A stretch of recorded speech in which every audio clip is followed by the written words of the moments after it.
Let's talk New York Mets baseball. The Mets have taken the Padres series 2-1 after winning at home in Citi Field 5-2 in Game 3. A much-needed win and a boost of morale for the Blue Hat Bullies. In my opinion, it's a huge boost of morale before they head west to go and see the Athletics. They head west to visit the Athletics Friday, April 14th at 9:40 p.m. An interesting fact for the season this year is that every team in the league will play each other. So each team gets a chance to see each other. I just figured that was a cool little fact to throw out there. You guys might have been interested in that. Moving right along. In true Mets fashion, they started off slow and aggravating me to no end, but they turned it around and got things going to get the win and moved to 7-6 for the start of the season. Good by me. Thank you for the change of heart to my Mets. Thank you for changing my mind in this game. I was getting a little bit upset with you guys because you keep on leaving people on base. Let's go. Tyler McGill is now 3-0. He pitched 5 innings. He had 3 hits, 2 runs coming off of that homer, 3 walks, 3 strikeouts, and has a 2.25 ERA. Adam Ottavino gets credit for the save. Not too shabby by him, so we can put that in the books for him. We got to see a little bit from David Peterson as well, who came in and helped take care of the Padres. We saw Peterson come in during the 7th to help retire the side. Peterson says he doesn't have an issue coming in at different times during the game if it helps the team. He says that the dynamics of the game have changed, so he understands that he will be used on the mound in several different situations throughout the year. So glad that he's not upset about it and he's willing to, come in when he's needed and handle business. Buck said earlier after the game that these guys get paid to get outs. So, he's got a point, and that's what they need to do for us. Let's take a look at this game. We'll break it down really quick. Let's start off in the first inning, as we should. Tyler McGill takes the mound, walks a batter.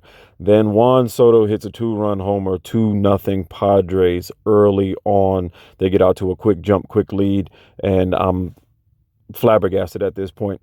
Let's go to the bottom of the first. Nimmo singles. Marte walks. Lindor strikes out. Alonso singles to right field. Bases are now loaded. Mark Canha pops out to first. Jeff McNeil grounds out to third. 3 men left on base without capitalizing. Fully loaded. Bases full loaded. This is a huge problem for the Mets. They keep doing this over and over again. And at this point, I was losing my mind. I'm thinking to myself, here we go again. They're back to leaving people on bases again. They're not driving in these runs. This is the killer for us, and this is what's going to slow us down and cause us to get lower and lower in the standings and make us have a rough season if we don't turn this around. Let's go to the top of the second. McGill is on the mound. Nothing really going on. Gets 3 quick outs. He's in and out of there. Bottom of the second, Tommy Pham singles, then steals second. Escobar strikes out. Escobar, where's Beatty? Nimmo hits a much-needed double. Pham scores. Game is now 2-1. Padres still up 2-1. Going into the third, McGill gets the Padres 3 up, 3 down, and strikes out the third batter. Bottom of the third, Francisco Lindor homers to left field. Whew, did we not need that? Alonso flies out. Canha and McNeil walk. Runners on first and second. Tommy Pham grounds into a double play.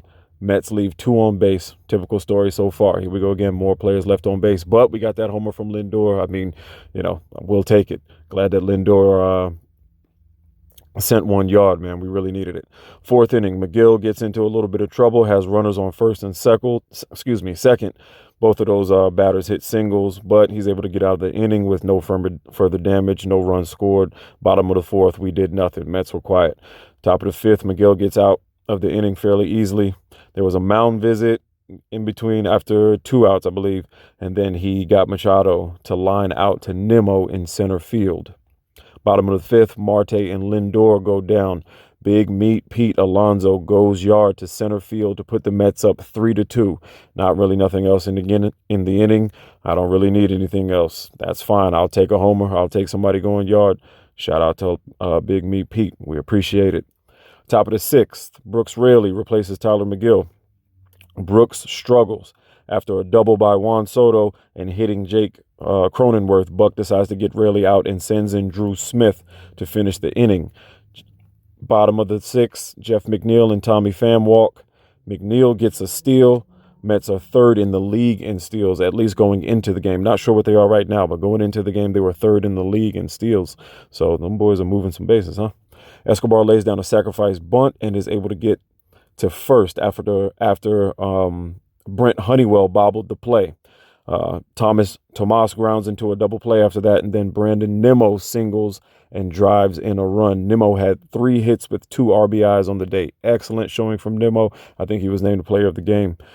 Mets are now up 4-2, a comfortable lead going into the 7th. 7th inning, top of the 7th, Drew Smith starts to struggle and walks 2 batters. Buck is having none of it. This is where we see David Peterson come in. Buck makes a really aggressive move and goes to David Peterson, who is hot as Hades right now. He is on fire. Peterson is doing really good, in my opinion. I hope he keeps it up. Peterson comes in and retires the side.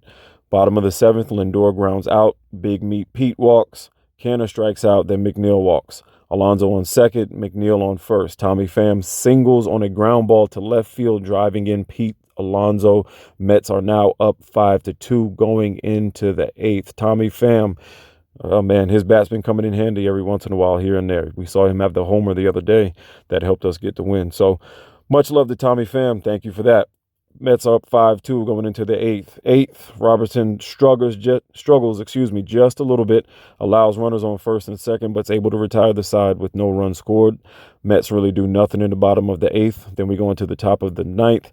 Adam Ottavino comes in for the save. He replaces David Robertson and finishes out the game. Not too much trouble. I think they ended the game on a double play. I think it was a 6-4-3, if I'm not mistaken. I could be wrong, but I think that's what it was. Mets go on to win the series 2-1 with a score of 5-2 in the final game after coming back from a 2-run deficit. This is great. What more can you ask for? Great way to end the series. Glad to get the win. The only thing that I would say is that we're still leaving runners on base quite a bit, but we got the win, and now we're headed to the West Coast, to visit the Athletics. Mets have now won 3 of their first 4 series, which is good. They're now above 500 at 7-6, just behind the Braves. If they can keep this up and stay away from the issues they had in Milwaukee, I see nothing but good things coming. Other than that, great game. Next game is on Friday, so stay tuned. I'm always going to try to give as many updates as I can on any new information. I appreciate it. Spread the news, and let's go Mets.